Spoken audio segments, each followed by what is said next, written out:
C'est notre privilège ce soir. Nous sommes venus nous réunir pour croire notre Seigneur Jésus-Christ.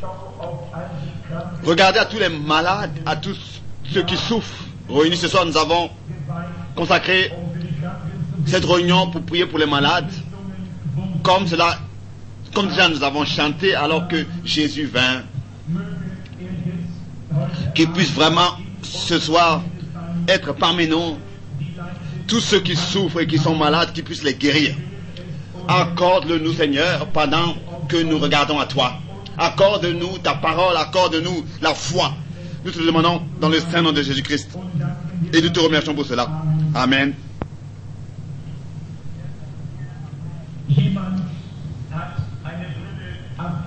Il y a quelqu'un qui a ici rendu des lunettes, déposé des lunettes. Le propriétaire peut venir les chercher. Je sais que beaucoup doivent repartir à l'heure à la maison parce qu'ils doivent reprendre leur travail le lendemain. Je voudrais maintenant courtement parler et ensuite prier pour les malades. J'ai reçu beaucoup d'appels téléphoniques, particulièrement pour des malades, pour des cas de maladie. Comme c'est merveilleux de voir que notre Seigneur Jésus-Christ guérit les malades encore aujourd'hui. Nous avons particulièrement préparé ces réunions pour que nous puissions prier pour tous. Oui, nous savons que le Seigneur est le même. Et nous savons qu'il guérit les malades. Et il les guérira. Nous le croyons de tout notre cœur. Je crois que cela a été promis dans la Bible et cela est ordonné ainsi dans la Bible. Et nous ne pouvons pas prêcher le plein évangile sans la guérison divine. Sans inclure à la prédication la guérison divine. Et je pense ce soir repartir à la maison et Dieu voulant, le prochain dimanche, je serai de nouveau ici pour une réunion ensemble. Nous allons essayer notre mieux. Si le Seigneur le veut, nous reviendrons volontiers de nouveau parmi vous. Bon, le frère Nevel, le Seigneur, que le Seigneur te bénisse, frère Nevel. Oui, si quelqu'un est curieux ici, c'est la petite fille, la fille de college. Elle était en train de mourir. Et le Seigneur l'a guérie. Le père et la mère priaient et le Seigneur l'a guérie. Et le spécialiste lui-même ne pouvait pas croire que quelque chose de semblable est possible. Mais il a lui-même déclaré complètement guéri et il a laissé aller à la maison. Et ainsi Jésus vint, comme ce cantique le dit, et la puissance de l'adversaire a été détruite et anéantie. Je voudrais demander à quelqu'un de chanter ce cantique. Et alors que je suis venu, cela était déjà en train d'être entonné et que cela n'est pas merveilleux. Je voulais demander que quelqu'un chante et cela a été déjà chanté. C'est une image merveilleuse. Alors que Jésus vint, oui, beaucoup ont entrepris beaucoup de kilomètres pour venir ici. Je me réjouis de ce que vous avez pu venir pour écouter la parole du Seigneur. Bon, quand je vois cela, je vois votre disposition, je voudrais vraiment mettre tout mon effort. Quand je vois que des gens viennent de loin, vous savez, parfois, l'adversaire essaie de m'infiltrer des pensées, de me dire que personne est attentif à moi et que j'ai pas d'amis dans le monde, etc. Vous savez, moi aussi, j'ai mes épreuves que je dois surmonter. Mais alors, je peux lui dire,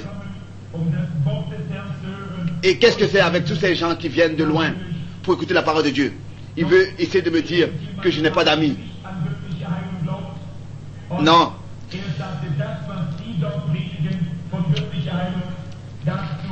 Quelqu'un qui ne croit pas à la guérison divine disait que tout ce qu'il prêche là-bas, je peux seulement dire que je n'ai rien à faire avec cela. Alors,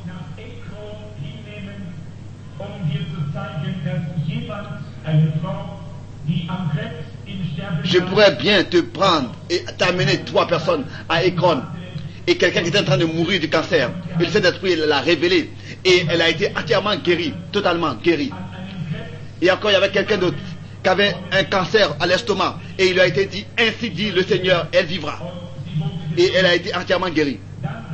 Alors, ils ont pensé que même les voisins, il y avait tellement un mouvement là-bas. Les gens louaient Dieu. Et la femme est entièrement guérie. Elle ne fait pas seulement son propre travail, elle fait aussi le travail des voisins. Elle est entièrement guérie. Le médecin savait qu'elle avait eu le cancer. Et elle est totalement guérie, bien sûr. Il ne peut pas expliquer ces choses. Mais alors la question avait été posée. Est-ce qu'il y a pour cela une explication? Vous voyez?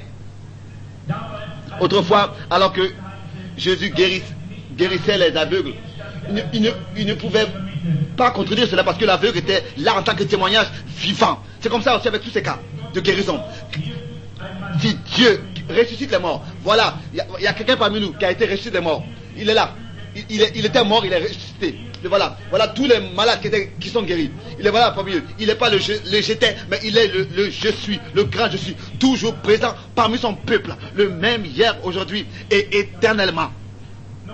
Ces malades guéris sont un témoignage vivant de sa résurrection. Et nous voulons lire une partie des Écritures, une partie qui vous est connue de tous. Et après, je vais prier pour les malades. Je voudrais que nous puissions lire dans l'évangile de Marc, le chapitre 11, à partir du verset 22. Marc chapitre 11, verset 22. Vous connaissez bien ces Écritures. C'est une parole merveilleuse ici. Jésus prit la parole et leur dit, ayez foi en Dieu. Je vous le dis en vérité, si quelqu'un dit à cette montagne, ôte-toi de là et jette-toi dans la mer, et s'il ne doute point en son cœur, mais croit que ce qu'il dit arrive, il le verra s'accomplir. Que ce qu'il dit est arrivé, il le verra s'accomplir. C'est pourquoi je vous dis, tout ce que vous demandez en priant, croyez que vous l'avez reçu, et vous le verrez s'accomplir. Et lorsque vous êtes debout faisant votre prière, si vous avez quelque chose contre quelqu'un, pardonnez, afin que votre Père qui est dans les cieux vous pardonne aussi vos offenses. Mais si vous ne pardonnez pas, votre Père qui est dans les cieux ne vous pardonnera pas non plus vos offenses. Bon. La foi est contenue dans le pardon. Comme déjà auparavant, je l'ai dit, l'Église doit être apportée dans l'état dans lequel elle expérimente la puissance apostolique parmi elle. Hein, c'est ce dont nous avons besoin et c'est après ces choses que nous regardons. Tous, nous sommes bénis et aussi d'autres. Jésus n'a pas conservé sa puissance, utilisé sa puissance pour lui-même, mais pour les autres. Sa puissance était à la disposition des autres.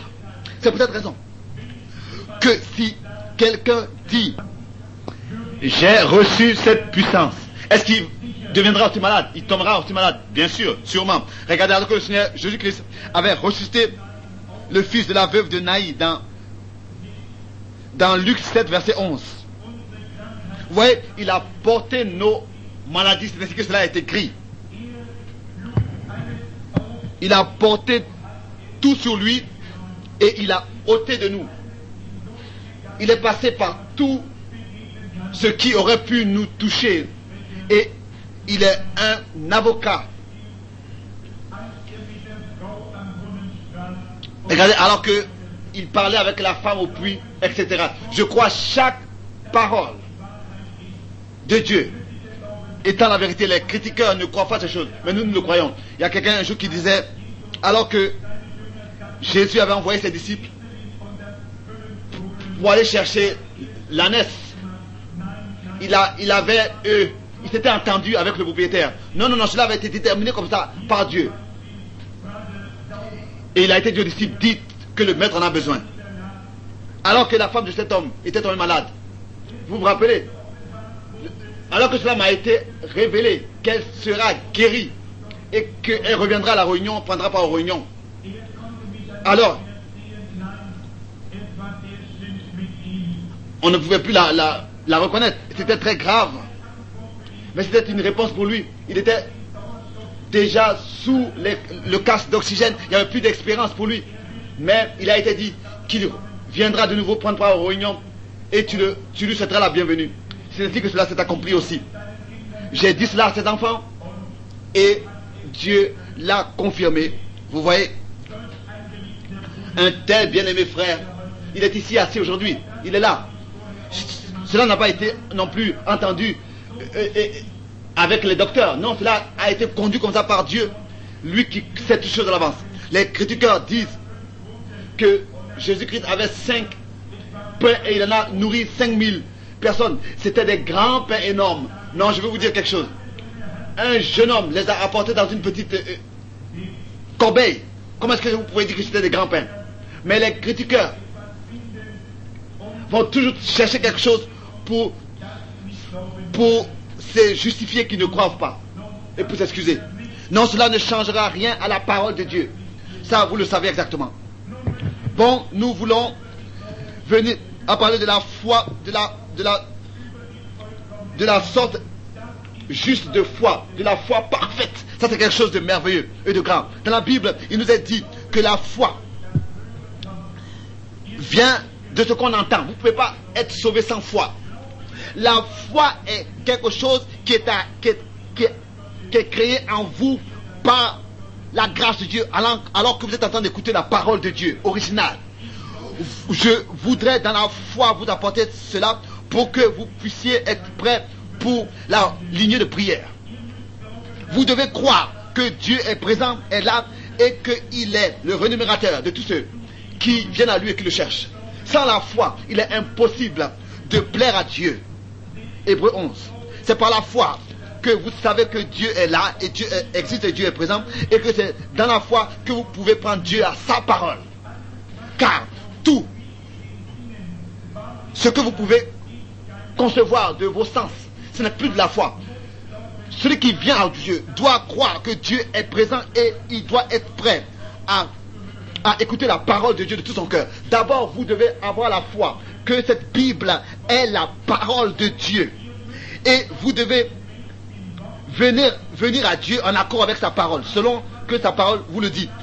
Tout ce que Dieu dit est vrai. Tout ce qui est contre cette parole est faux. Abraham croyait Dieu, car la voix de l'Éternel s'était adressée à lui. Il a attendu 25 ans, jusqu'à ce que les promesses se soient accomplies. Il croyait Dieu. Et il ne s'est pas laissé égarer par l'incrédulité.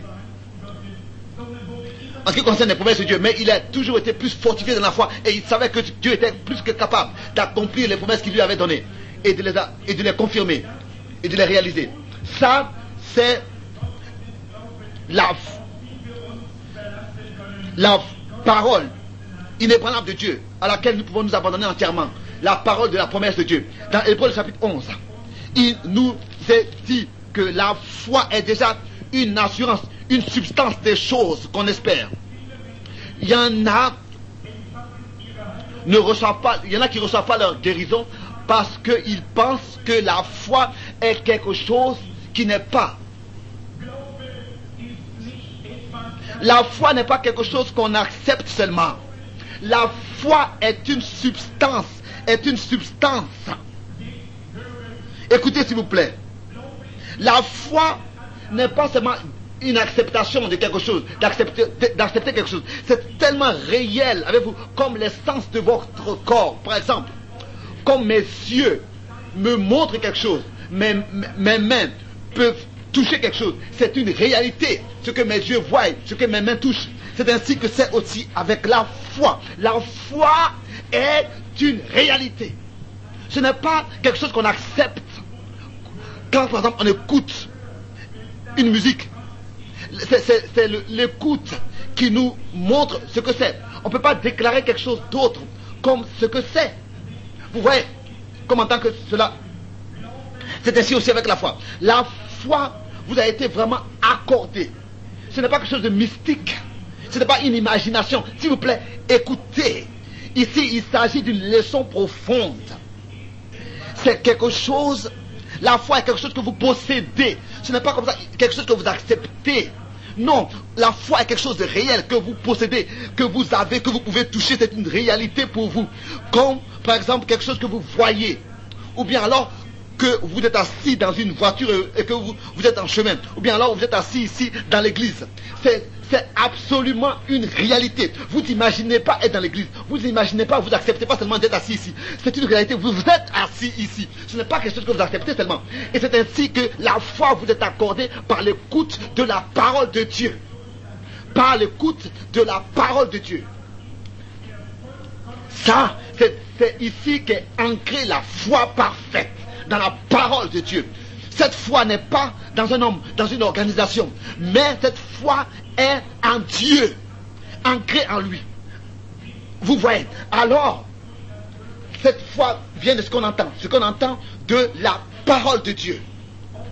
Ce n'est pas à cause de ce que quelqu'un a dit, ou bien de ce que quelqu'un faisait, mais c'est à cause, votre foi est fondée dans ce que Dieu a dit dans sa parole. Laissez chaque parole d'homme être mensonge et seulement la parole de Dieu est la vérité. Alors, c'est une promesse de Dieu et pour beaucoup, ils acceptent seulement quelque chose. Et ils ne font pas la différence entre la foi et quelque chose qu'on accepte. Non, il faut que ce soit une substance, quelque chose que vous possédez déjà. Il faut que ce soit quelque chose de réellement présent qui est une réalité déjà en vous. Vous voyez, si on voit par exemple un arbre, ou bien on plante une semence, un grain, et quand cette plante commence à sortir, alors on sait ce qu'on a planté, n'est-ce pas? C'est ainsi que c'est aussi maintenant avec la parole de Dieu. Vous voyez, c'est merveilleux. Quoi qu'on ne voit pas déjà le fruit, à chaque fois la parole de Dieu est prouvée comme étant la vérité. Bien sûr, Dieu veut que vous puissiez prendre votre position dans sa parole. N'acceptez rien qui est contre la parole de Dieu. Dieu nous ramène dans sa parole, dans ce qu'il a dit.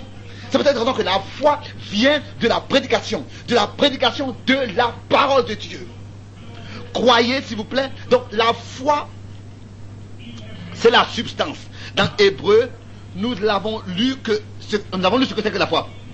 Hébreu 11. Et dans Hébreu 11, nous trouvons tout ce qu'avait cette foi, qui possédait cette foi-là, on fait. Bon, Dieu veut se manifester. Il est écrit ici pour l'avoir possédé. Hébreu 11, verset 2. Donc c'est Dieu qui doit créer cette foi en vous, que ce ne soit pas que ce soit vous qui entreprenez quelque chose sans avoir l'autorité de la foi. Non. Je voudrais que vous puissiez comprendre cela réellement. Car l'Église doit s'élever dans la puissance de Dieu. Nous sommes très proches de la fin. Et l'Église doit recevoir l'enseignement sur les profondes choses de Dieu. Mais il faut que ce soit l'Église. Il faut que l'Église s'élève dans la puissance de Dieu. Dans la puissance divine. Bon, si quelqu'un dit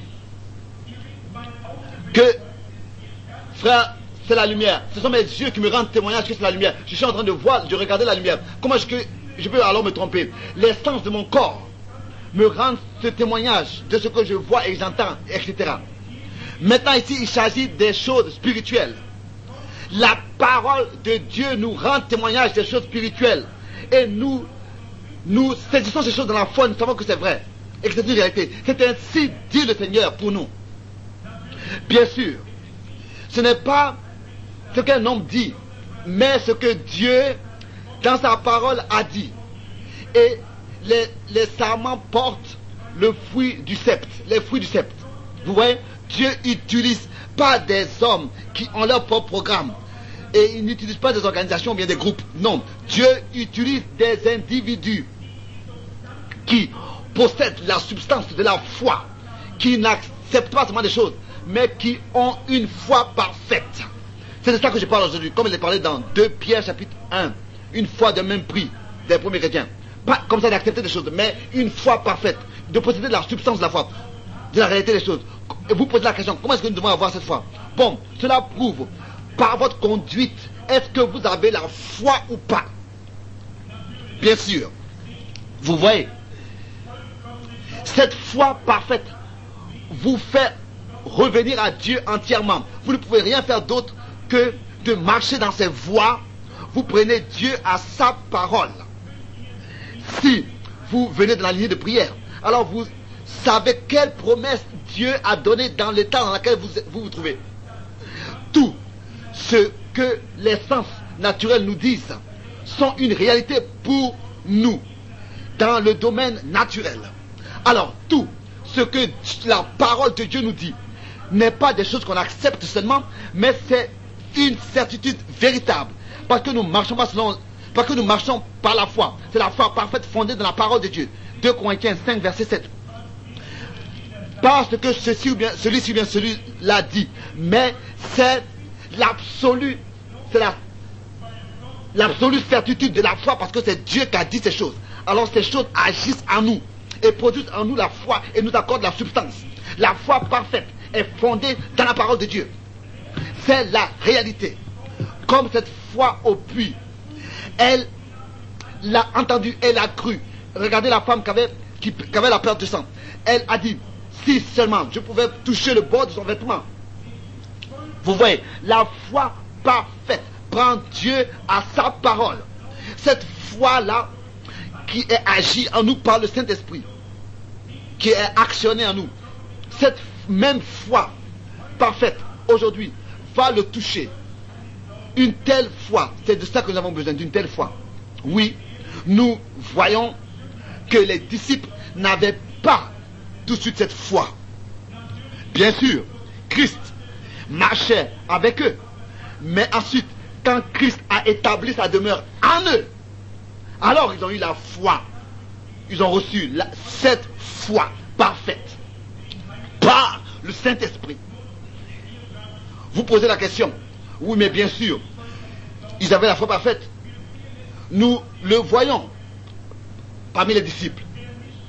Le disciple qui ne pouvait pas être, le jeune homme, par exemple, qui ne pouvait pas être guéri, dans Matthieu 17, versets 16 et 18.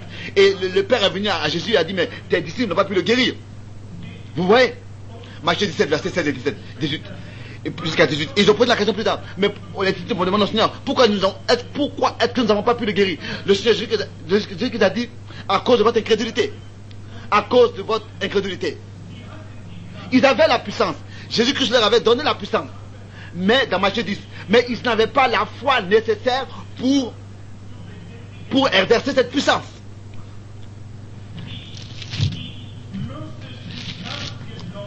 Ils devaient utiliser la puissance en relation avec la foi. Car c'est seulement comme ça que cela va pouvoir s'accomplir. Hébreux 4, les premiers versets. Vous voyez ce que je veux dire? Ce que nous entendons, nous devons le lier à la foi. Ils avaient besoin de la foi. Nous savons ce qui peut se passer par cette foi. Mais nous devons posséder cette foi avant que la puissance de Dieu puisse être mise en action. Vous voyez, c'est ce dont l'Église a besoin dans ce temps d'aujourd'hui. Bien sûr, la foi parfaite qui est actionnée par la puissance du Saint-Esprit. La foi, pour que des grandes choses puissent se passer. La foi parfaite qui est en action par le Saint-Esprit. Et nous marchons dans cette foi. Et nous savons et nous pouvons dire, au nom du Seigneur Jésus-Christ, lève-toi et marche car ainsi dit le Seigneur. Et cela doit s'accomplir. Si la foi parfaite est en nous, selon 2 Corinthiens 5, verset 7, des millions de personnes peuvent être présentes. Vous n'avez pas peur si vous avez la foi parfaite. Vous voyez, Josué avait appelé les anciens d'Israël. Il savait que l'arche de l'alliance devait être ramenée parmi le peuple de Dieu. Vous voyez, dans sa détresse, il est allé en prière. Et quand à l'époque il était en combat, il a ordonné au soleil de s'arrêter et à la lune, dans Josué 10, verset 12 à 13. Et cela s'est accompli. Pourquoi c'est accompli?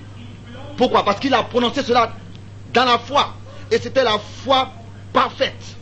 Et le soleil et la lune se sont arrêtés pendant toute une journée. Pourquoi? Parce qu'un homme dans la foi a parlé.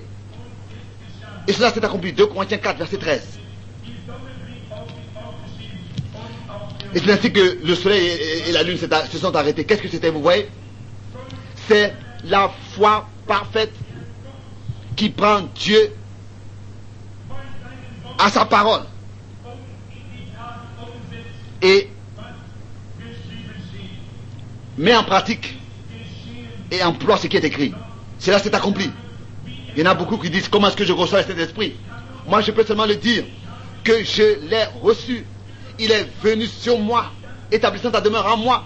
Pas que je connaisse la partie mécanique de ces choses, mais que nous puissions expérimenter la partie dynamique, c'est-à-dire la puissance de l'esprit. C'est ça qu'il s'agit. Jésus-Christ a donné la puissance à ses disciples sur toute l'autorité, la puissance du diable, de guérir toute maladie, de chasser les démons et de ressusciter les morts. Matthieu 10. Et plus tard, malgré tout, ils lui ont posé la question dans Matthieu 17. Pourquoi est-ce qu'ils n'ont pas pu le faire? Vous voyez, la parole leur avait dit: je vous donne la puissance. Mais il fallait qu'ils lisent cette parole à la fois. Hébreux 4, verset 2. Il avait été dit: je vous donne la puissance. Ils avaient la parole, mais ils n'avaient pas la foi pour que cette parole qui leur avait été adressée soit mise en action. Vous voyez ce que je veux dire?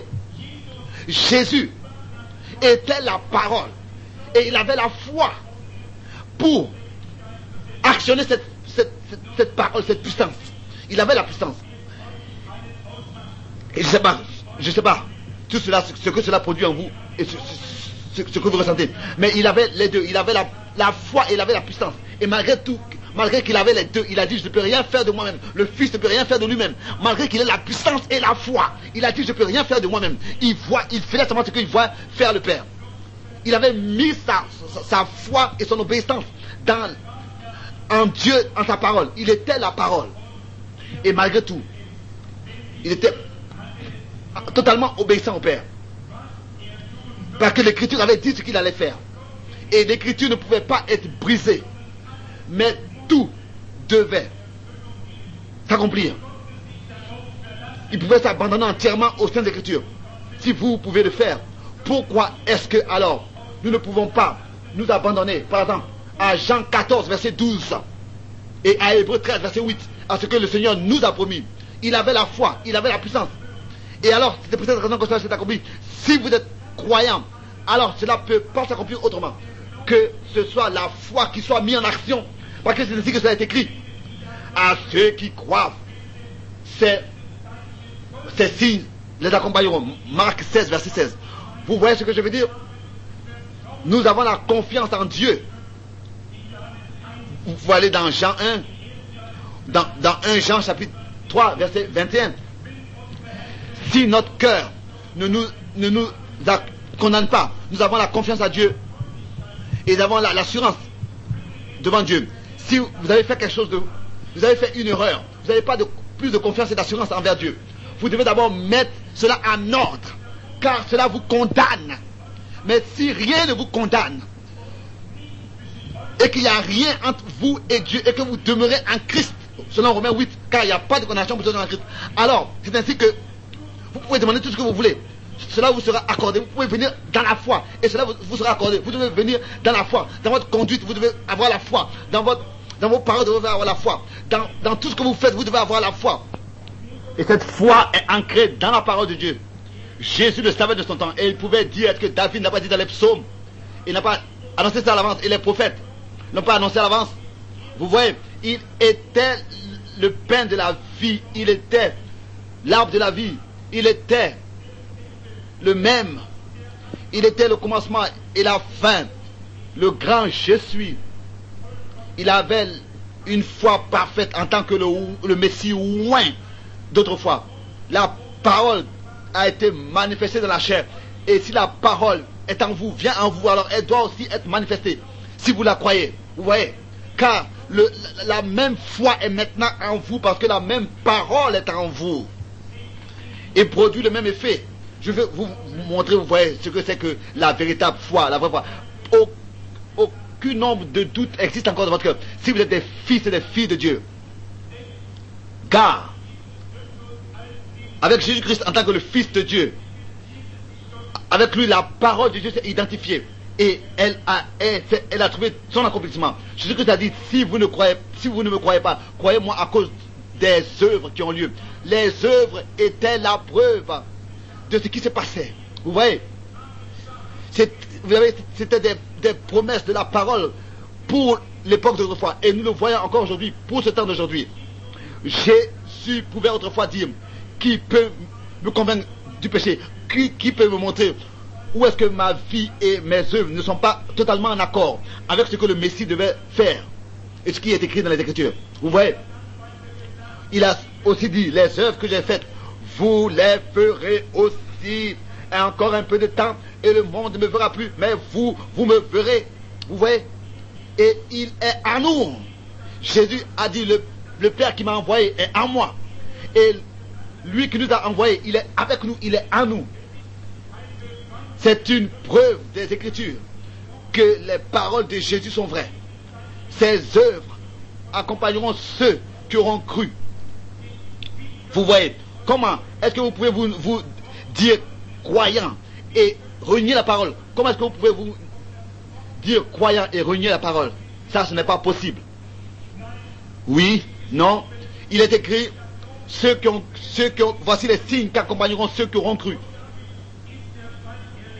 Et avec cela, le cas est réglé. Si vous êtes des véritables croyants, pas seulement une foi comme ça quelconque, mais une foi vraiment donnée de l'Esprit de Dieu, alors les promesses vont trouver l'accomplissement. Car le Seigneur a prié dans Jean 17, versets 20 et 21. C'est la parole de Dieu. Ceux qui croiront en lui par la parole de leur témoignage. C'est ainsi que nous devons vraiment mettre tout le reste de côté et être entièrement donné à la volonté de Dieu pour que la parole de Dieu puisse trouver son accomplissement dans notre vie. Oui, bien sûr, la parole s'identifie alors à nous. L'Église doit s'élever maintenant et prendre cette position d'une manière que la parole de Dieu trouve son accomplissement en elle. Oui. Chacun qui renie la parole de Dieu est un menteur. La parole seule est la vérité. Bien sûr, quoi que la Bible dit, c'est vrai éternellement. Cela est réglé pour toujours. Oui, que disait Jésus dans Jean 15? Si vous demeurez en moi et que mes paroles demeurent en vous, alors vous pouvez demander ce que vous voulez, cela vous sera accordé. Vous voyez, il savait qui est-ce qu'il était. Et il avait la foi. La foi a été actionnée. Et il a dit, si vous demeurez en moi, que mes paroles demeurent en vous, alors vous pouvez demander ce que vous voulez. Cela vous sera accordé. Vous voyez, si vous êtes des chrétiens qui ne ressentent aucune condamnation, si votre cœur ne vous condamne pas, alors vous avez de l'assurance devant Dieu. Ça n'a pas d'importance ce que c'est. Si ce n'est que cette foi parfaite est révélée dans votre cœur, dans votre vie. C'est une substance que vous devez posséder. Pas comme ça quelque chose que vous acceptez étant ainsi. Même si le médecin dirait que vous êtes en train de, vous allez devoir mourir quand vous avez le cancer. Cela ne fait rien du tout. Si vous avez cette substance de la foi, alors vous prendrez Dieu à sa parole. La véritable foi est capable de prendre Dieu à sa parole et de dire, il est écrit, c'est une substance. par ses maîtres sûrs, je suis guéri. Comme autrefois les prophètes, comme Élie et d'autres aussi ont apparu. Ils avaient la foi parfaite après que la parole du Seigneur était venue à eux. Élie savait très bien qu'il avait fait tout en accord avec la parole de Dieu. Et il a pu faire descendre du feu du ciel, car il savait qu'il avait fait tout en accord avec la parole de Dieu. Le feu, le Dieu qui répond du feu avec le feu est le véritable Dieu. Vous voyez, ce n'est pas une chose que nous nous imaginons ou bien que nous nous représentons, ou bien concevons. Non, c'est la foi parfaite. Vous pouvez regarder dans les promesses de la parole de Dieu parfaite. Et vous voyez que Dieu les confirme partout en ceux qui croient en lui et mettent en lui leur confiance. Ainsi, nous avons la grâce de posséder ces choses. Prenons par exemple comme exemple Abraham. Il croyait Dieu. Comment est-ce qu'il pouvait faire autrement? Il avait reçu la parole du Seigneur. Le Seigneur avait parlé avec lui et il croyait Dieu et cela lui fut imputé à justice. C'est ainsi avec Élie et avec tous les prophètes. C'est la parole qu'il avait dit et cela s'est accompli. C'est aujourd'hui encore la même Bible et le même Dieu et nous avons reçu une substance, la foi parfaite, ancrée dans les promesses de Dieu. Et cela vous appartient, la foi parfaite vous appartient, les promesses de Dieu vous appartiennent. Et après avoir fait la volonté de Dieu, comme c'est écrit dans Hébreux 10, verset 36, nous obtenons tout ce que nous avons promis, tout ce qu'il a promis. Beaucoup de gens viennent et posent la question, est-ce que tu ne crains pas de dire tous ces gens à tous ces hommes qui viennent de différents pays? Jamais. Si aujourd'hui il me révélerait que John Washington ressusciterait des morts, maintenant même j'irai et je sais que cela va t'accomplir, va devoir t'accomplir parce que c'est Dieu qui l'aurait dit. Oui. Vous voyez, autrefois alors que j'étais en Finlande et que le jeune homme qui était mort devait ressusciter, qui était mort sur un trottoir, qui avait été frappé par une voiture, je l'avais vu et j'avais reconnu que c'était exactement en accord avec la vision que j'avais reçue depuis des années déjà. Alors j'ai dit, ainsi dit le Seigneur, il va vivre. Et j'ai vu les environs et tout était comme dans la vision. Et j'ai reconnu que c'est le cas qui m'avait été montré en vision. Et il m'a été dit que il allait mourir par un accident de voiture et ressusciter des morts et revenir à la vie. Et je pouvais dire, ainsi dit le Seigneur, si ce jeune homme ne revient pas à la vie d'ici 1 minute, je suis un faux prophète, vous pouvez me faire sortir de la Finlande. Mais au moment même, cela s'était accompli. Le jeune est revenu à la vie. Vous voyez, la foi saisit Dieu à sa parole. Mais il faut que Dieu ait parlé dans sa parole et par sa parole. Car le Seigneur m'avait donné cette vision en avance. Mais si une vision que vous recevez est en contradiction avec la parole, alors ne la croyez pas. Chaque vision qui vient de Dieu est en accord avec toute sa parole. Ça n'a pas d'importance. Ce que cette parole de Dieu vous dit, vous pouvez, elle est digne de recevoir toute notre confiance. Et de prendre Dieu à sa parole. Bien sûr, Dieu doit se tenir dans ce qu'il dit. La foi parfaite prend Dieu à sa parole. Vous n'avez pas besoin de craindre dans la prière de prendre Dieu à sa parole. Il faut que cela s'accomplisse parce que c'est Dieu qui l'a dit, comme autrefois avec cette femme avec la perte de sang. Jésus avait la foi parfaite. Il était la parole. Et nous devons aussi devenir un avec Jésus. La parole doit être en vous, tel que Jésus disait. Si mes paroles demeurent en vous et que moi je demeure et que vous demeurez en moi, vous pouvez demander ce que vous voulez. Alors, cela doit accomplir. Croyez que ce que vous demandez est déjà arrivé. Vous l'avez déjà reçu et cela sera accompli. Ça, c'est la promesse de Jésus. Mais nous devons devenir semblables à lui. Il a dit, si vous demeurez en moi et que mes paroles demeurent en vous, alors vous pouvez demander ce que vous voulez. Reconnaissez votre position en Christ. en tant que croyant des Écritures, vous devez prendre cette position que Dieu vous a acquise en Jésus-Christ. Il vous a établi en Christ Jésus. Vous pouvez le prendre à sa parole étant en Christ. Et ses promesses doivent trouver leur accomplissement. Et celui qui est en Christ, il était devenu une nouvelle création. Car Dieu se tient dans ce qu'il dit. C'est ainsi avec tous les autres desquels nous pouvons lire dans la parole. Ils avaient rendu témoignage par ce qu'ils faisaient dans Hébreux 11 par exemple, qu'ils avaient pris Dieu à sa parole. Ayant possédé cette foi, ils ont obtenu la promesse. Croyez que ce que vous demandez dans la prière, vous l'avez déjà reçu, cela est déjà arrivé. Regardez ça, c'est votre position en tant que croyant. Reconnaissez ce que Dieu a fait pour vous. Et si rien ne vous condamne dans votre vie, alors vous pouvez prendre Dieu à sa parole. Et il le confirmera, il va devoir le confirmer, bien sûr. Qu'est-ce que c'est alors?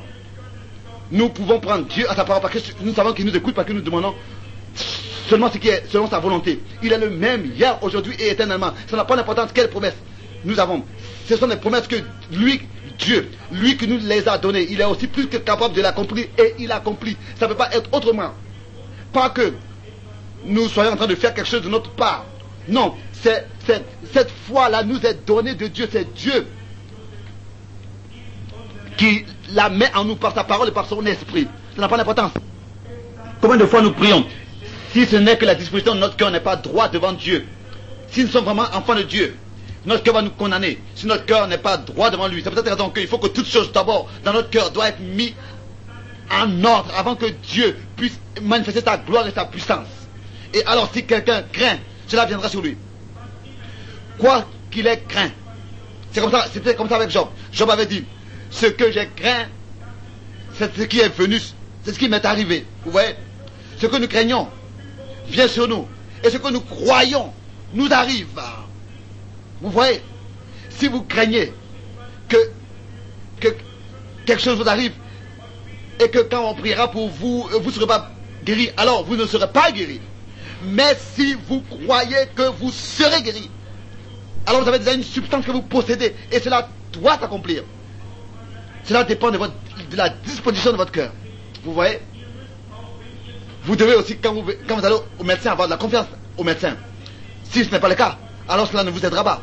Ou bien alors, la confiance dans les médicaments que vous prenez, sinon cela ne vous aidera pas non plus. Vous ne pourrez pas les prendre tel que cela a été prescrit. Donc ça dépend toujours de la confiance et de votre disposition de votre cœur. Vous voyez? Et Pierre ne craignait pas. La parole du Seigneur était venue à lui. Et il a marché sur l'eau. Vous voyez? Mais ensuite, après qu'il ait marché sur l'eau, nous ne savons pas combien de temps et combien de mètres il est sur l'eau. Mais quand il a regardé aux vagues, vous voyez? Alors, il avait dit, Seigneur, si c'est toi, dis-moi de venir à toi. Et alors Jésus a dit, viens. Et déjà il est allé. Il ne pouvait pas aller sans la parole du Seigneur. Il est allé sans poser de questions, il est allé. Il suffisait que le Seigneur parle. Il savait que le Seigneur m'a appelé, il a parlé. Et parce qu'il me dit de venir, alors c'est possible que je vienne. Et il est allé à la parole du Seigneur. Et au prochain moment, il marchait déjà sur l'eau. À la parole du Seigneur. Oh, comme c'est merveilleux. Seulement quand il a regardé aux vagues, c'est ainsi que le Seigneur lui a saisi les mains. Vous voyez? Alors qu'il craignait, c'est ainsi que cela lui est arrivé. Mais quand il croyait, tant qu'il croyait, il marchait sur l'eau. Cela dépend de notre disposition. Si nous croyons, toutes choses sont possibles. C'est une substance que nous possédons. C'est la confession de notre foi. Car ainsi l'a dit la parole. C'est la foi parfaite que nous avons reçue sur le fondement de la parole de Dieu par l'Esprit de Dieu. Ces choses ont été créées en nous, suscitées en nous. C'est pas si quelqu'un dit, bon, je vais voir, je vais essayer, voir si cela se passe ou pas, quand on va prier pour moi. Non, non, non, non. Si vous arrêtez de penser et commencez à croire et à prendre Dieu à sa parole, comme Abraham. Abraham n'a pas regardé à son propre corps haché. Il a regardé à Dieu et il savait que Dieu est plus que capable même d'accomplir sa parole. Ça, c'est la foi parfaite. Jésus vivait dans un monde duquel personne n'avait une idée. C'était le monde de la foi parfaite. Vous voyez? Et ce monde de la foi parfaite est ouvert pour nous en tant que chrétiens. Nous avons la grâce d'y entrer. J'espère que vous comprenez ces choses. Vous voyez? Nous avons la grâce de marcher dans la foi. C'est une substance pour nous. Cela est devenu substance pour nous. La foi est devenue substance pour nous. Car l'épouse est du même matériel que l'époux. Et l'épouse doit être apportée dans l'état dans lequel elle peut être enlevée. Il faut que quelque chose se passe de Dieu en chacun individuellement. Nous sommes alors baptisés par le Saint-Esprit dans le corps du Seigneur, approuvés par Saint-Esprit. Et nous vivons dans la foi, nous marchons dans la foi. Vous voyez? Et c'est ainsi que nous ne pourrons plus être compris du monde entier. Pourquoi? Parce que nous vivons dans le monde de la foi. Et cette foi ne faillit jamais. Vous voyez? Ce n'est pas quelque chose de mystique. Non. C'est la foi parfaite de laquelle, c'est de ça que nous parlons, de la foi parfaite. Nous marchons avec Dieu seulement dans un monde de la foi. Dans le monde de la foi. Vous voyez? Il n'y a aucun nombre de doutes. Non. Personne, même le diable, ne peut vous ôter, vous dérober ce que Dieu vous a donné. La foi parfaite, la confusion parfaite de la foi ne peut pas faillir. Rien de mystique, mais la foi parfaite dans les croyants. Il nous est enseigné que nous devons résister au diable et il s'éloignera de nous. Comment est-ce que nous pouvons nous résister à lui? Comment est-ce que nous pouvons résister à lui? Vous pouvez lui tourner le dos. Vous n'avez plus besoin de lui prêter l'oreille. Non, vous n'avez plus besoin de le faire. Car il est dit que celui qui a des oreilles, qu'il entend ce que l'Esprit dit à l'Église. Donc c'est par la foi et en vous soumettant à Dieu que vous pouvez résister au diable. Et vous n'avez pas besoin d'écouter à ce que le diable dit. Mais écoutez seulement à ce que l'Esprit dit à l'Église. Que celui qui a des oreilles qui entende ce que l'Esprit dit à l'Église. Ce que l'Esprit de Dieu dit à l'Église. Oui. Celui qui a de la foi. Celui à qui l'oreille est ouverte. Vous voyez? Et celui qui a de la sagesse. Qui puisse recevoir.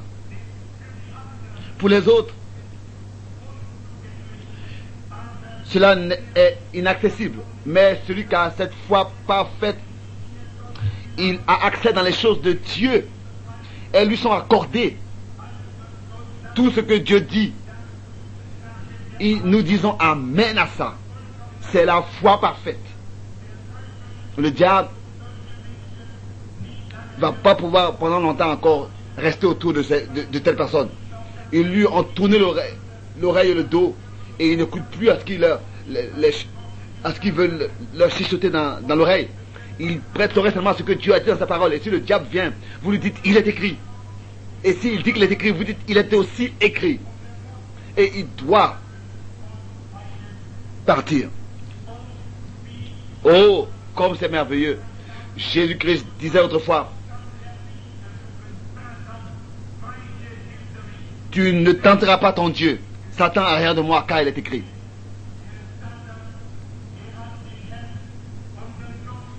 Satan a essayé de tenter le Seigneur notre Dieu. Mais le Seigneur l'a résisté avec les Écritures et a dit, tu ne tenteras pas l'Éternel ton Dieu. Vous voyez, Jésus-Christ est passé par toutes ces choses.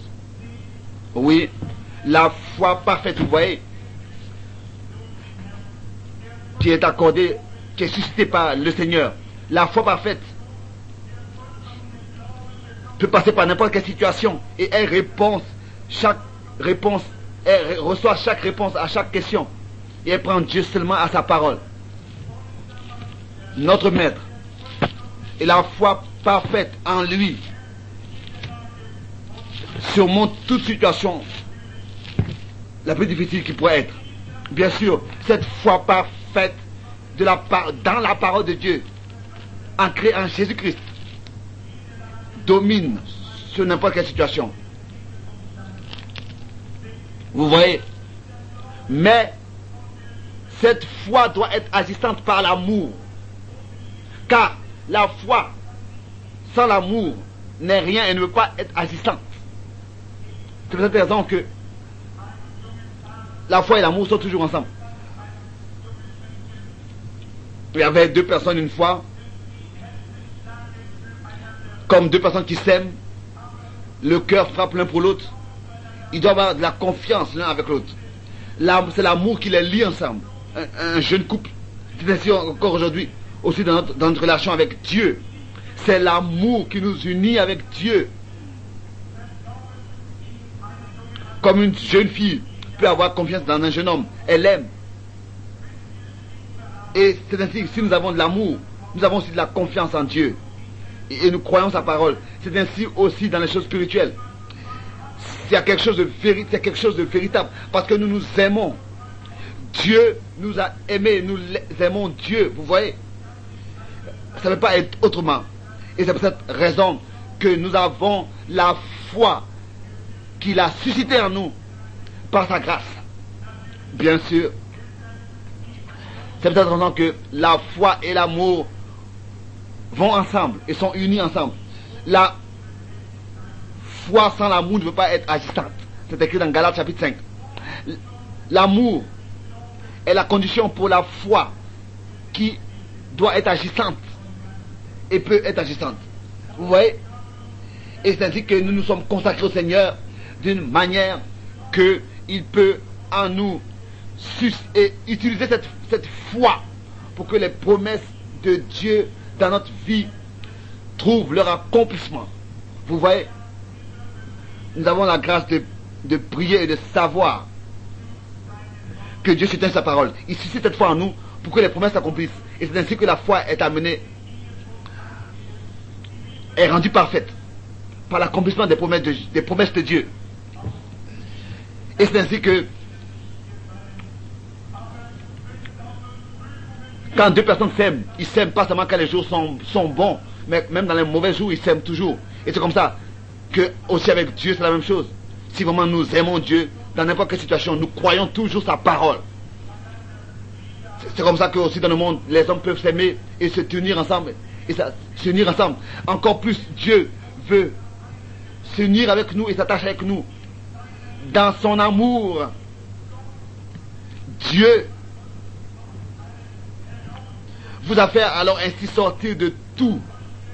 Il vous a purifié, il vous a aimé d'un amour parfait. Regardez ce que vous étiez et regardez ce que vous êtes aujourd'hui.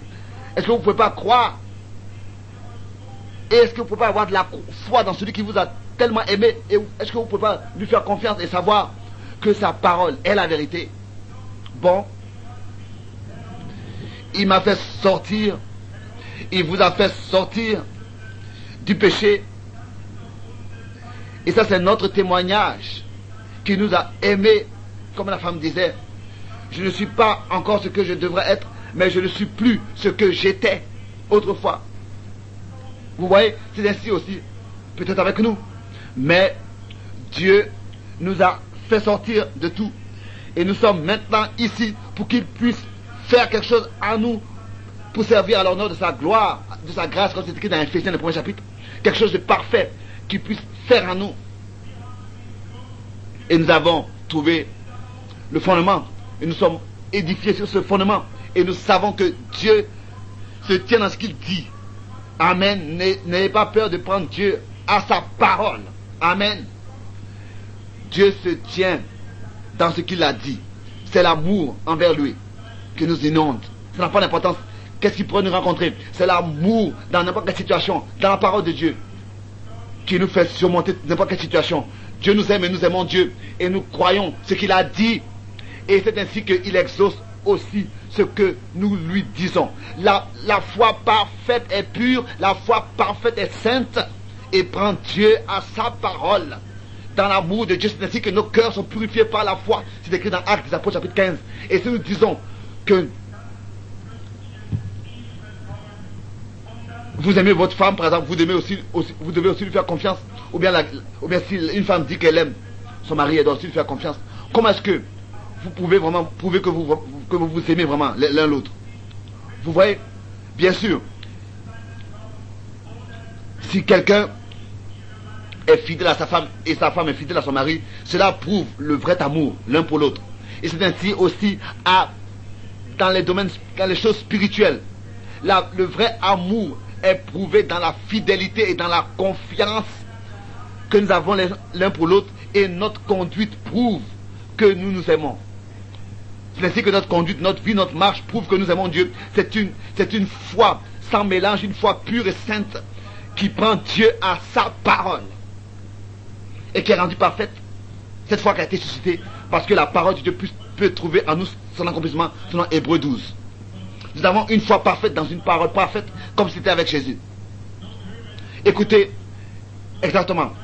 C'est par sa foi dans sa parole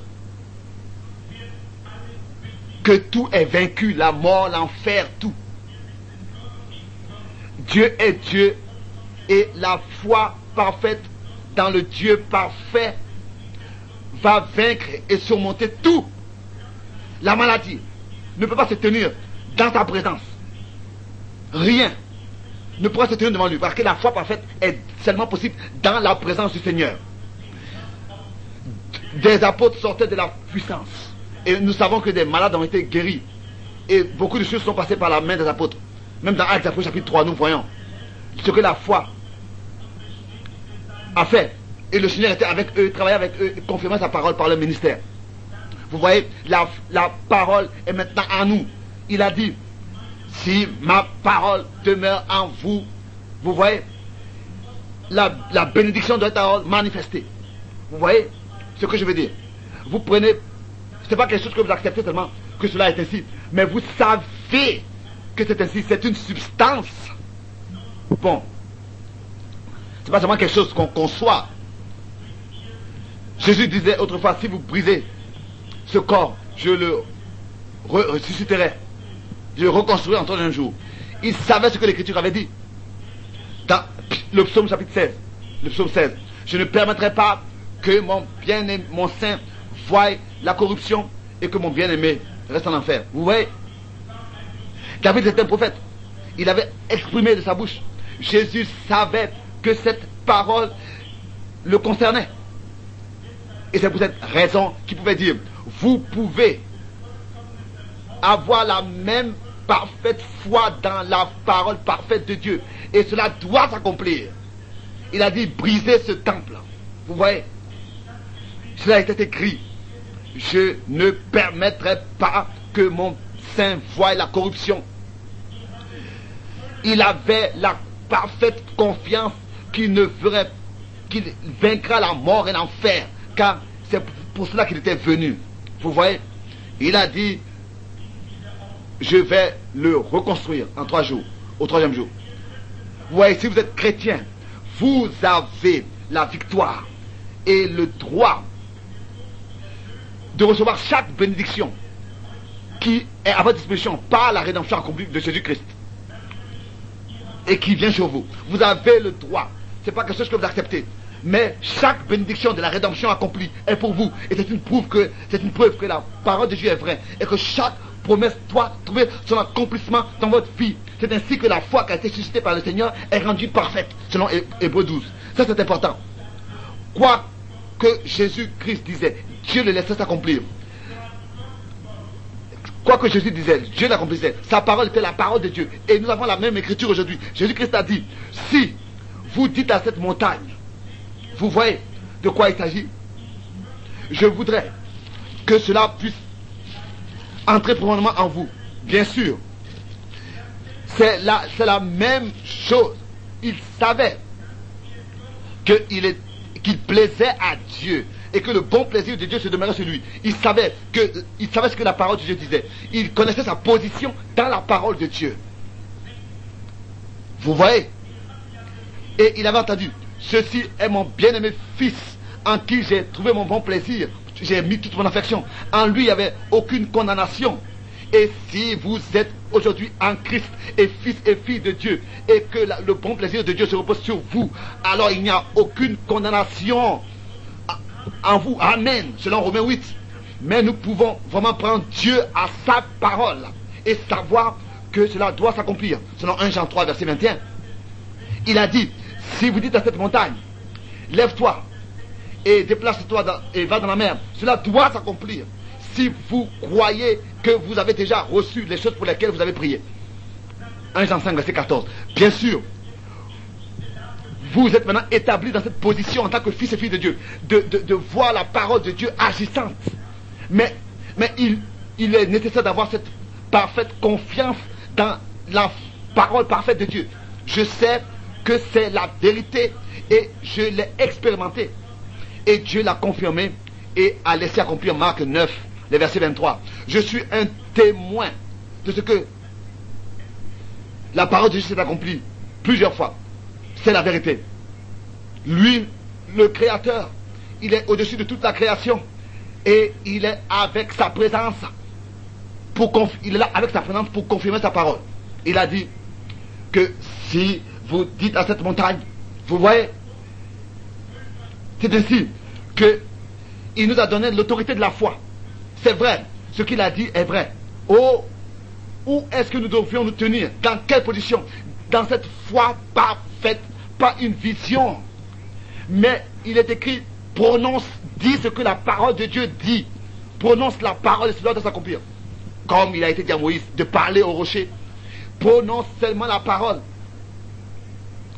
Alors que le Seigneur m'avait dit d'appeler à l'existence des écureuils. Et cela s'est accompli une fois, deux fois, trois fois. C'était tel qu'il me l'avait laissé prononcer. Vous voyez, la parole est parfaite. Elle est réelle pour nous comme si elle venait d'être prononcée par Dieu lui-même. Et toutes choses doivent se soumettre à la parole de Dieu. C'est ainsi que ça doit être. Si la parole de Dieu est dans notre bouche et que nous la prononçons, elle a une puissance créatrice. Et cela doit être appelé à l'existence. Même ce qui n'existe pas. Ce qu'il a dit dans sa parole doit exister, doit apparaître. Bien sûr. Parce que c'est ainsi que cela est écrit.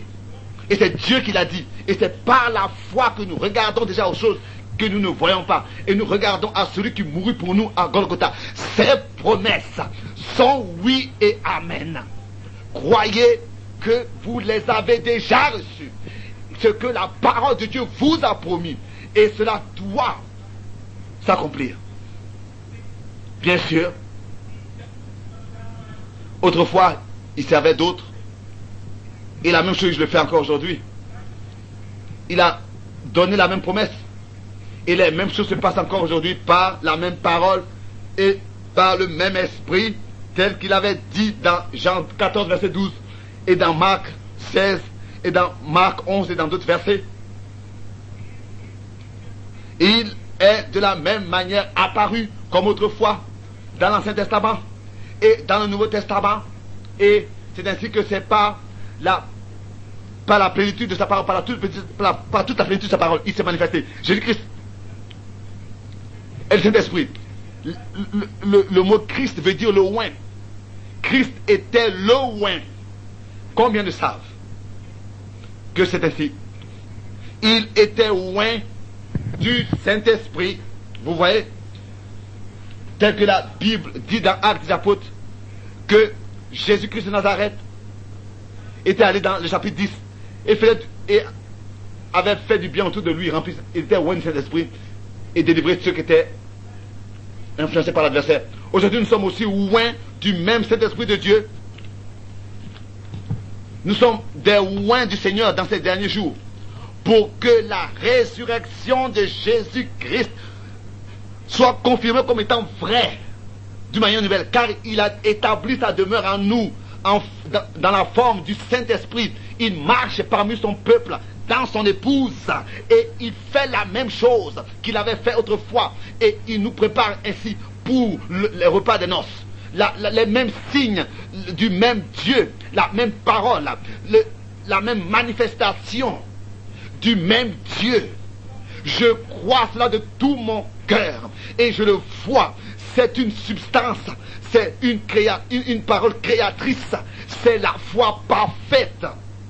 Pensez seulement à cela ce que le Seigneur a fait.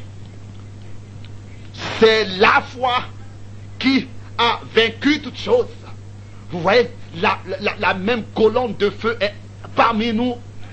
La même chose se passe. Et les hommes devaient rendre témoignage, même la science doit rendre témoignage de cela. Combien d'années cela a été déjà manifesté avant que les 7 choses soient ouvertes. Cela a été écrit dans les magazines et dans les journaux. Vous voyez, le Saint-Esprit l'a révélé à l'avance. Vous savez tous ces choses. C'est le même Dieu et la parole, comme une épée à 2 tranchantes, elle pénètre et elle sépare âme et esprit. Son esprit est ici, ça je le sais. La foi parfaite a suscité par le Saint-Esprit, par sa parole et par son esprit, est rendue parfaite par l'accomplissement des promesses en nous. Et c'est ainsi que nous devons être établis dans cette perfection de la foi. En tant que peuple de Dieu, nous sommes en train de passer du temps à l'éternité. Et ça, vous le savez. Ce que Dieu a fait du temps de Noé, ce que Dieu a fait du temps de Sodome et Gomorrhe, ce que Dieu a fait du temps de Jean-Baptiste. Mais maintenant, parmi les croyants, le temps est arrivé où la foi parfaite doit être agissante, doit être suscitée pour qu'une manifestation parfaite du Saint-Esprit soit manifestée dans l'église épouse et que la parole parfaite soit manifestée. Pensez à cela, car tout est à moitié, est en partie, mais quand la chose parfaite viendra, le même Dieu, la même parole, et elle pénètre, elle est tranchante, plus que tranchante, à une épée tranchante, à 2 tranchants, et elle sépare âme et esprit. Et moi, elle, vous voyez, pensez à cela. Hébreux 4, verset 12. La parole est Dieu, et elle sépare et décide et discerne. Et c'est la parole qui prend en nous toute décision. Elle est puissante et agissante et vivante. Alléluia. Loué soit Dieu pour cela, de ce que il a vivifié cette parole dans nos âmes. Et nous savons que la foi, la parole parfaite révélée, est nécessaire dans nos cœurs pour qu'un peuple parfait soit préparé pour l'enlèvement, se tenant dans la foi parfaite. Un peuple parfait se tenant dans la foi parfaite. C'est lui qui a fait toutes ces choses. Vous voyez, nous avons la grâce de nous élever dans la foi parfaite. Mais il faut que cette parole parfaite soit manifestée dans nos cœurs. Son esprit est présent, ça je le sais. Et ça vous le savez aussi. Vous avez seulement une seule chose à faire. C'est de croire et de recevoir. Ça vous le savez. Il sait toutes choses. Qu'est-ce que c'est? Qu'est-ce qui sera? Qu'est-ce qui était? Qu'est-ce qui c'est? Qu'est-ce qui est? Et qu'est-ce qui sera? Il le sait. Il sait ce dont vous avez besoin. Il sait. Est-ce que vous savez qu'il sait toutes choses? Il sait toutes choses. Même aussi pour vos enfants et pour vous-même. Quoi qu'il arrivera, que ce soit la guérison, quoi que ce soit, il sait ce dont vous avez besoin. Tout est préparé pour vous. Et vous avez pleinement toutes choses en lui. Colossiens 2, verset 9. Auquel je pense à la victoire que Dieu nous a accordée et à toutes ces guérisons que Dieu nous a accordées parmi nous et aux bénédictions que Dieu a répandues sur nous par sa grâce. Crois-tu que tu peux être guéri de ton diabète? Bien sûr. Bien sûr. Tu n'as même pas besoin de t'inquiéter. Tu as un enfant qui doit être opéré. Tu viens de Chicago. Vous voyez quelle puissance qui rafraîchit parmi nous, et qui agissent et qui discerne les pensées des cœurs. Vous voyez, croyez-vous ça? C'est la parole. Et elle est Dieu. Vous voyez cette femme là-bas qui est assise. Tu as eu une opération à l'un de tes yeux. Cela ne t'a pas fait du bien. Mais repars à la maison. Tu es déjà guéri. Vous voyez? Ici est Madame Beckenpop. Toi aussi tu as prié pour ton petit enfant. Crois-tu que Dieu t'accordera les choses pour lesquelles tu pries? Bien sûr. La médecine l'a examiné. Il a quelque chose avec le sang qui ne va pas. Il est dans un état difficile et grave. Tu ne savais pas ce que tu devais faire. Mais tu vois, ici est maintenant la solution. Et là, le pouvoir de transformation de Dieu. Ici, là-bas, il y a une femme. Crois-tu de tout ton cœur? Alors, ton ulcère d'estomac va te quitter. Madame Lou Ellen, amen. Lou Ellen, là-bas, il y a une femme, elle porte des lunettes, elle a de l'arthritis. Elle ne peut même pas élever sa main droite, sa main gauche. Elle est parfaitement guérie. Et que tu vois, là-bas, une femme de l'Ohio, elle a un cancer à l'un des yeux de l'œil. Et que tu crois que tu vas te guérir. Elle vient de Akron, de l'Ohio. Crois-tu maintenant? Bien sûr. Tu peux le recevoir. Tu crois que qu'est-ce que c'est? Oh, Dieu est puissamment ici. C'est la puissance de Dieu parfaite, ouais, et vivante. Là-bas, il y a une femme. Elle est infirmière. Elle a quelque chose dans ses épaules. Dieu t'a déjà guéri. Crois et reçois ta guérison. Bon. N'ont pas de cas de prière, n'ont pas plus besoin de cas de prière à distribuer. Combien sont ici pour lesquels nous devons encore prier? La parole de Dieu est puissamment agissante, vivante et efficace. Ou bien sûr, cela a déjà été manifesté. Combien sont encore là pour qui on doit prier? Nous allons essayer de prier pour tous. Oh, la parole du Seigneur est tranchante, plus qu'une épée à deux tranchants. C'est la parole de Dieu. C'est Dieu qui l'a dit, qui l'a prononcé. Nous voulons chanter le grand médecin est ici. Et pendant ce cantique, nous voulons prier. Je pense encore à cela. Alors qu'à Fort Wayne, la petite fille a été guérie. Et la femme, la mère qui était assise au piano s'est levée. Et le piano a continué à jouer seul la mélodie. Le grand médecin est ici. Le grand médecin, le Saint-Esprit s'est déversé sur toute la réunion. C'était merveilleux. Pensez à cela. Croyez maintenant. La foi parfaite. La Bible dit que ces signes accompagneront ceux qui auront cru. Les malades, seront guéris après que la main leur sera imposée. Vous voyez? Je vous le prouve. Est-ce que vous croyez ou bien est-ce que vous ne croyez pas? Cela sera maintenant manifesté. Est-ce que Dieu manifeste sa parole et la confirme et peut la confirmer? Vous savez maintenant ce que la Bible dit. Et maintenant, mettez-la en pratique. Croyez ce qui est dit de la parole de Dieu. Dieu accomplira ce qui est écrit. Et ainsi, nous allons vous oindre d'huile et prier pour vous. Tous les croyants prient et s'unissent maintenant dans la prière à Dieu. Pendant que nous imposons les mains aux individus, j'espère que tous vous avez fait des pas vers l'avant dans la foi et que vous recevez les défis de cette heure de devenir parfait dans la foi. Vous pouvez défier Satan et il doit disparaître, il doit s'enfuir. Si vous vous soumettez à Dieu et lui résistez avec une foi ferme, car la parole est devenue chère en vous, chère en moi, la parole de Dieu. Le grand Dieu est ici, le grand médecin. Nous courbons nos têtes, nous prions. Seigneur Jésus, tu es le grand médecin. Tu es proche de nous, tu es présent. J'ai prêché ta parole et je l'ai exposée. Tu es le même hier, aujourd'hui et éternellement. Tu ne peux pas manquer et faillir. Tu n'as jamais failli. Seigneur, tu es le même maintenant.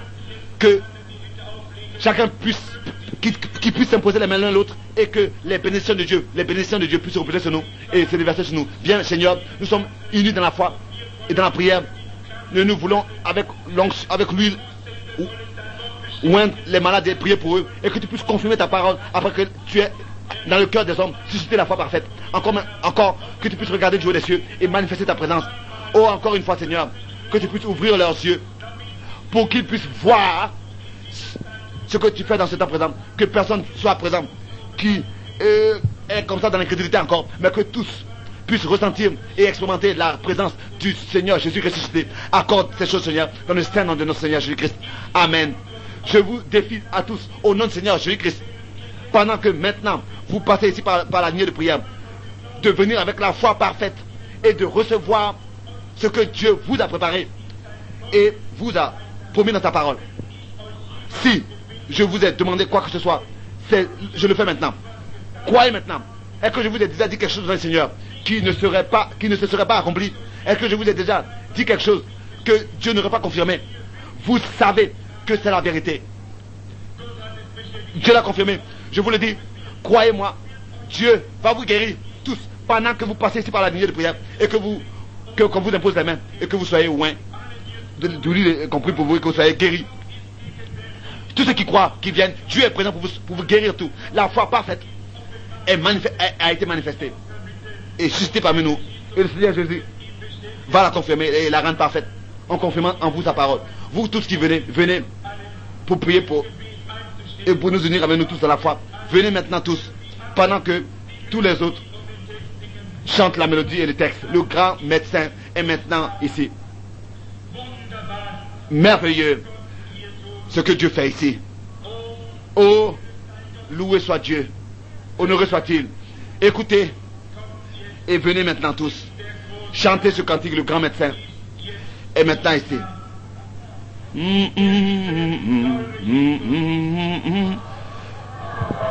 Le bien-aimé Seigneur Jésus. Maintenant, frère Branham n'est plus à entendre devant le micro, car il est descendu pour prier pour les malades. Le grand médecin est maintenant proche de nous. Le bien-aimé précieux Jésus.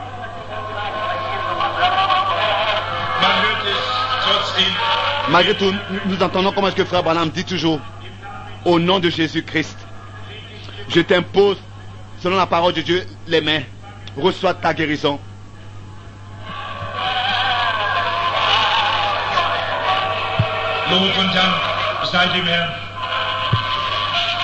Loué soit le Seigneur. Oh, comme c'est merveilleux.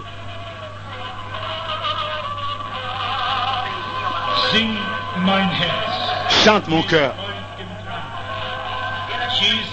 Jésus, Jésus. Chante mon cœur avec joie. Maintenant, venez écouter. Le Seigneur Jésus te guérit. Sœur.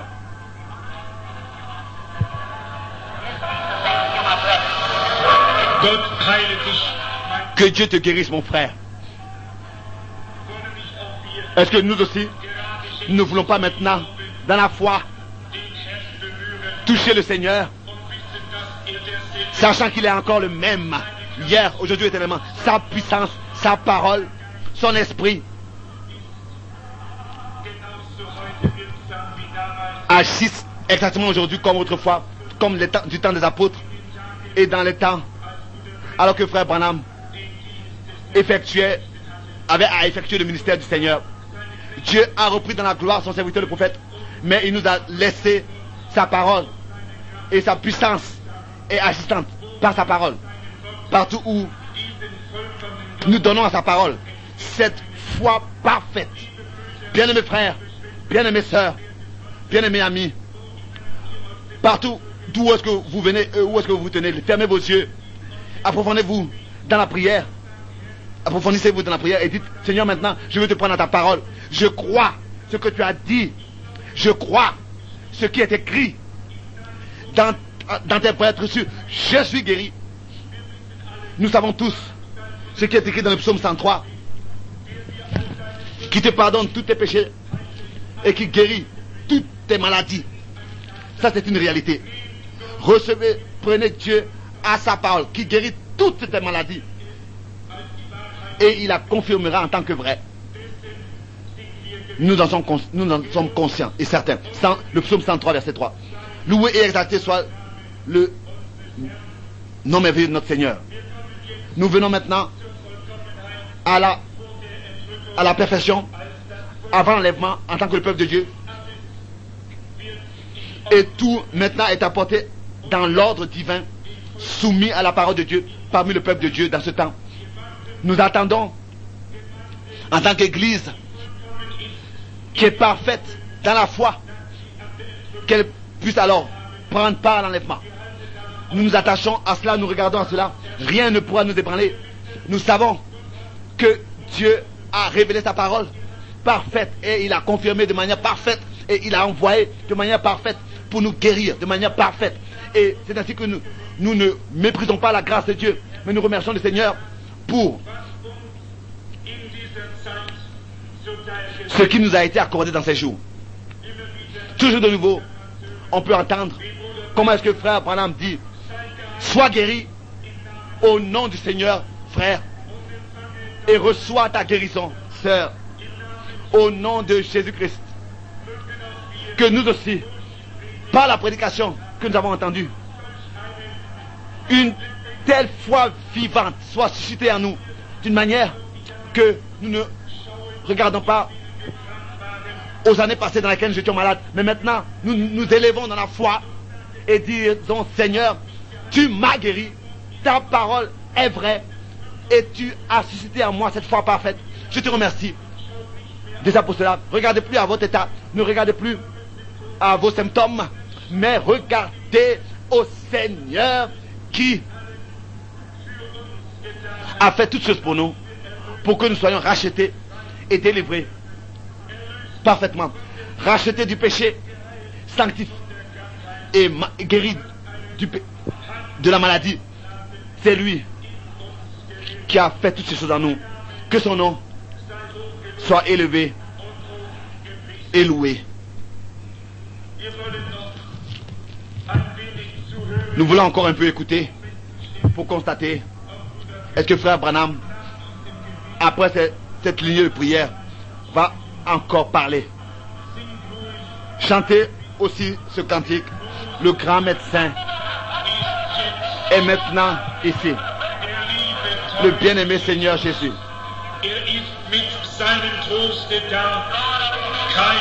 Il est présent avec sa consolation. Il n'y a aucun Jésus en dehors de Jésus. Il n'y a aucun salut en dehors de Jésus. Oh, comme c'est merveilleux. Il est le même hier, aujourd'hui, et le même éternellement. Nous entendons de nouveau tout le frère Branham dire: au nom du Seigneur Jésus-Christ, sois guéri. Toi, mon frère, au nom de Jésus-Christ, reçois ta guérison. Loué soit le Seigneur, loué et remercié. Que cette prédication puisse en nous susciter la foi parfaite et vivante en tous ceux qui l'ont entendu, pour l'honneur du Seigneur.